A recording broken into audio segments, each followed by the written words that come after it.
உம் சக்தி குருவடி சரணம் திருவடி சரணம். ஆக்கமும் ஆன்மீகமும் ஒரு அற்புதமான தொழில் நேர்களே புத்துணர்ச்சி. எப்படி புத்துணர்ச்சி அப்படின்னா, இந்த ஏதாவது ஒண்ணு நம்ம இதுவா குடிக்கணும், குடிச்சாதான் புத்துணர்ச்சியா இருக்கும். ஆகையால் ஒண்ணு சூப்பு, ஒண்ணு கஷாயம், ஒண்ணு வெறும் தனியா, ஓமம், ஜீரகம் போட்டு அந்த தண்ணு குடிக்கலாம், இல்ல சுக்குமல்லி காப்பி குடிக்கலாம்.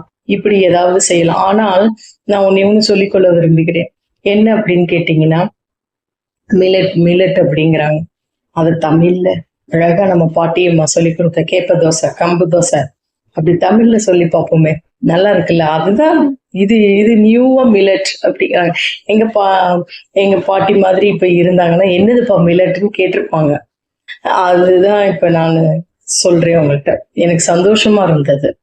ஆக அந்த பழைய பாரம்பரியம் தான் நம்மளுக்கு இப்ப வருது உணவா.